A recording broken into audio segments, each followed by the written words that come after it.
Hello everybody, Donnie here and welcome. Here we share true stories from real people. So starting out today with the first story, it reads, Updated. My wife and her best friend accused me of having an affair, then got angry when I didn't have one. Original post, I, 31 male, and my wife, 29 female, had a baby last December. It was a traumatic birth and my wife developed postpartum depression. While she was originally going to go back to work after the birth, she's been struggling enough that we decided to wait until her daughter was a year old and reassess. She has been going to therapy weekly.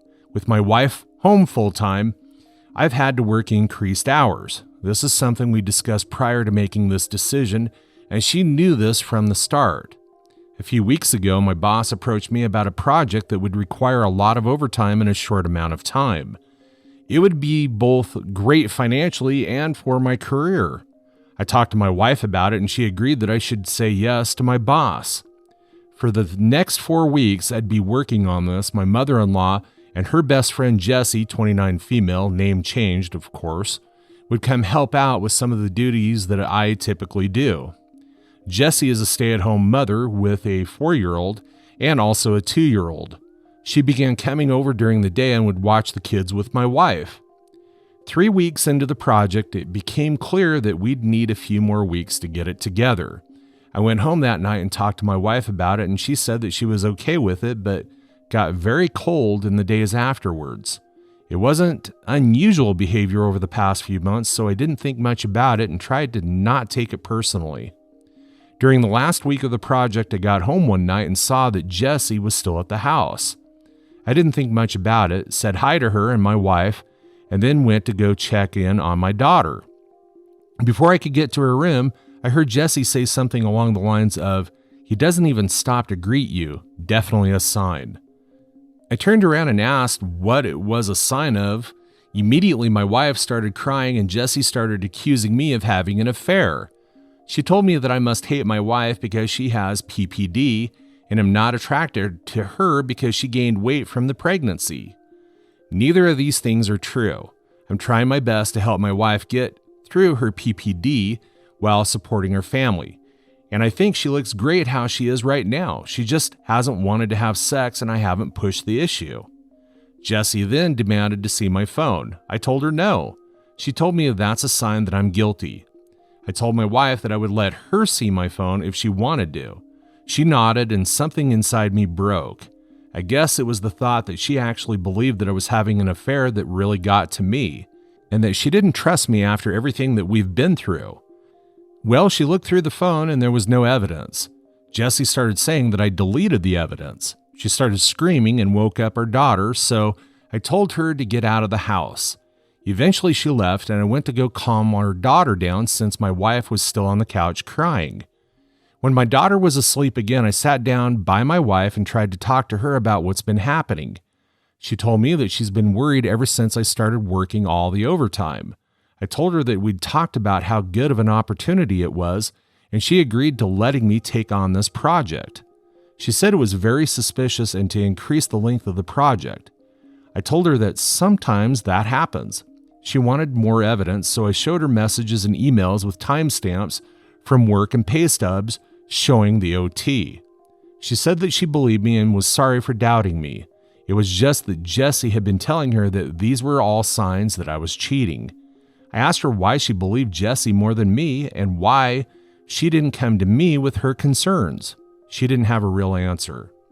It's been a couple of weeks and the project is over. I actually scaled back and am trying to work a little less than I was before the project so that I could spend more time with my wife and daughter. But I feel so burned out trying to do everything and becoming resentful because in the back of my mind, I know that my wife doesn't trust me. I ask myself, what happens the next time that I have a project? Or I have to run errands one day? Or if I have a business trip? Am I going to come back every time to accusations that I'm cheating? I've tried bringing it up a couple of times, but my wife tells me it's not the time and that she's tired or sad. I try to be mindful of her feelings, but I wonder if that means that I can never have any of my own. I'm not sure what to do here. Any advice for how I can move forward? Now for some additional comments before reading the update. This person says you need couples therapy and to ditch Jessie. And then this person says, yeah, it sounds like Jesse's projecting some shit into your wife. Tell Jessie to go deal with her own issues and leave you two alone. I agree with this. This is a horrible friend to your wife. She needs therapy. I've had PPD, and it's the most horrible mental experience, and if you guys don't get help and disconnect from this Jessie person, she may try something worse. Best of luck. And then this person says this is a shitty situation made worse by your wife's friend who is possibly projecting her own relationship issues on you guys. I would go to couples counseling and keep reassuring your wife that you love her. Depression makes you think crazy things. I hope the best for you. Jessie was a friend? Oh, you know she was a good friend of mine, but lately some things changed. It ain't hard to define. Jessie got herself a problem, and she wants to make it mine. Edit. Yeah, man, you're doing the best you can in this situation. Hopefully Jessie is no longer welcome in your home for taking advantage of your wife's current instability. Now for the updates. Update 1. Thank you to everyone for all the advice and support on my previous post. I think a lot of you pointed out what should have been obvious, that I need to get a therapist and start looking after my own mental health. A couple people asked for an update, so I'm giving one, but it's not happy. That night, I approached my wife and told her that I'm going to find a therapist. I didn't connect it to her accusations or anything, just said that I was having a tough time and needed therapy. She shrugged and told me to do whatever. Next day, I got home from work and her room and my home office was ripped apart. Things everywhere, important papers scattered. I don't see her, but our daughter's in her room crying. My wife left her alone. Her cell phone's off. I call my in-laws and a few friends, but no one's seen her. I'm starting to get worried, and I call my mom to see if she can babysit while I go out and look for her. Before my mom can get home, my wife gets back. Jessie's driving. Jessie doesn't come in. She hasn't been back in the house since I kicked her out because she was offended by my behavior. But my wife does. She's clearly upset, been crying. I asked what happened. I thought at first the house might have been robbed. She starts screaming at me that I'm being unfaithful and that the therapy in front is so I can meet my mistress. I try to calm her down and tell her that that's not true. But she came at me and she hit me. My nose is broken. She kind of realized what she did and sat down on the couch and went comatose. She stared at the wall. I went into my daughter's room and locked the door. Called my mom to tell her what had happened. She was already on her way, and my mother-in-law to ask her to come over and take care of my wife. I packed a bag for my daughter, and when my mom got there, we left. My wife didn't even look up. We dropped my daughter off with my dad and then went to urgent care for my nose.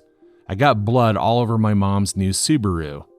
My daughter and I are staying with my parents for a while, and my wife's staying with hers. I am looking into getting a restraining order against Jessie. My wife and I are separating. I love her, but I won't live with someone who hurts me and who could potentially hurt our daughter. I'm not going forward with a divorce yet with the hopes that my wife will get the treatment she needs and we can work things out. My in-laws told me that they're looking at an inpatient treatment at a local hospital. But I also have everything well documented in case of an eventual custody battle. My heart's broken because I know this isn't my wife.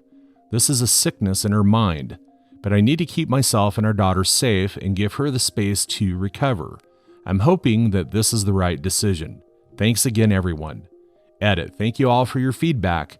I've talked to my parents after reading your comments and came to the conclusion that for my daughter's protection, I need to file a police report. I'm headed to the station right now. Update 2. There's more context for this situation in my post history. My wife passed on early Monday morning. Convinced by her friend Jessie that I was having an affair that I did not have, she had a mental breakdown, which resulted in my taking our infant daughter and staying with my parents for a while. She was with her parents who planned on taking her to the hospital for inpatient treatment on Monday. On Sunday night, she came to my parents' house and demanded I give her our daughter. Because she had left her alone for several hours the last time she was responsible for her and had gotten physical with me, I refused. I offered to let her come in and spend time with her while my parents and I were present, but she didn't want to come in and wanted to take our daughter with her. She was upset but left eventually. A few hours later, she drove her parents' car into a tree and died. The friend Jessie came to see my daughter and me yesterday. After some tears, she told me that she was planning to speak at my wife's funeral. She had already cleared it with my in-laws, but was letting me know as a courtesy. I told her that she would not be speaking at the funeral. We fought and she left after telling me that I was an a-hole and not the only person who loved my wife. We talked to my in-laws who were adamant that Jessie would be allowed to speak. She and my wife knew each other since they were kids, and my in-laws are close to her. We're all very fragile right now, and I fear that pushing this further would hurt my relationship with my in-laws, which I don't want. Still, the thought of seeing Jessie up there at my wife's funeral makes me feel sick. I don't think I can stand to listen to her, knowing that she took joy in my wife's deteriorating mental health and picked up my wife, leaving my daughter home alone. That being said, I don't trust myself to make the best decisions right now. My mind's clouded by grief, guilt, and fear. My parents are split on what to do, and I don't have the energy to reach out to my friends, so I'm coming here again to ask you for advice. Moving on to story 2. Am I the a-hole for calling my girlfriend childish and telling her to leave after she intentionally destroyed a gift that I got from my little sister? Plus update. My girlfriend Megan and I stay together. She had a fight with her parents and asked if we could move in together, so we did. Not too long ago, I had to take my little sister in. I can't disclose much except the fact that I was her only option. When we had the talk about me having to take my sister in, Megan did not like the idea. She told me that I was too young to have such a responsibility.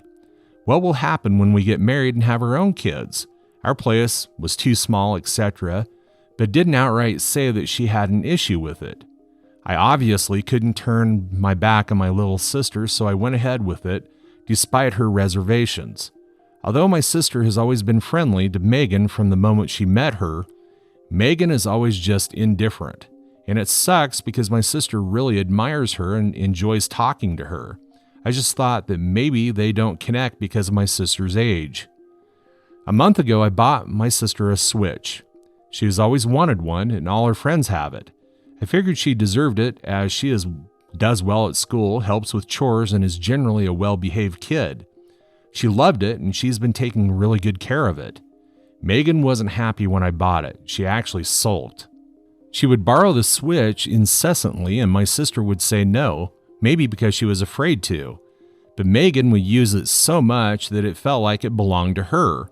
My sister never said anything. She would just patiently wait for her turn.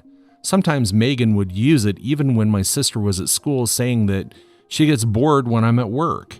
All this made me uncomfortable, so I asked her to please tone down on the Switch, as it's unfair on my sister. It was her gift.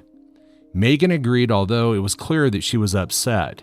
She gave us the silent treatment for the rest of the night. Last week, when I came back from picking up my sister from school after work, she found her Switch broken. And that's putting it lightly. It looked like it was deliberately smashed. My sister was distraught. When I asked Megan what the F happened, she told us that she accidentally dropped it and it broke.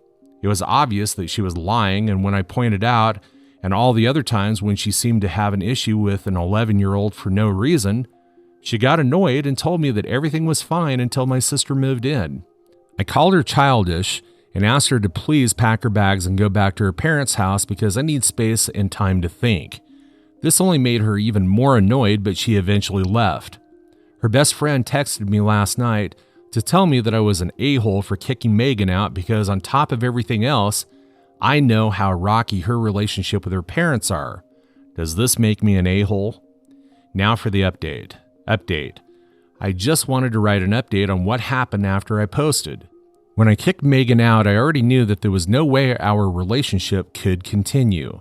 After reading the comments on the post, I knew that I needed to officially end the relationship and not leave things hanging. I only said to her that I needed time to think because I wanted her to leave without a fuss. She had already caused enough trouble. I hadn't spoken to her since what happened because I was ignoring her texts, some of them telling me that she missed me and wanted to come back home. I decided to text her to arrange a meeting. She told me to come over to her friend's place because she only stayed a few days at her parents' place. When I got to her friend's place, I told Megan that the relationship is not working out for me and it's best that we break up. I said I don't see myself getting over the fact that she intentionally destroyed something that meant a lot to my sister over her irrational jealousy. Not to mention that she never really opened up to my sister, which should have been enough for me to end the relationship then. My sister deserves to be around someone who is willing to form a relationship with her. I had the rest of her stuff and proceeded to give them to her. She started crying and pleaded, then accusing me of choosing my sister over her. I clearly never really loved her. She knew that this would happen after my sister moved in. I just said to her that this is exactly why I'm breaking up with you. I had also told her that she really needed to reimburse me the $300 for the Switch that she accidentally dropped because my little sister is heartbroken over it and has been sad about it ever since. She rolled her eyes and told me that she already said it was an accident and that it's not her problem anyway since I don't want to be with her anymore. I didn't feel like continuing to argue with her, so I told her to never contact me again and left. When I got home, I blocked her everywhere. I am relieved that she is out of our lives, but I'm very disappointed in myself that it took something so drastic for me to see that Megan was not a good person. That's all for today. If you're enjoying this story, please like the video and share your thoughts in the comments section down below. Thank you.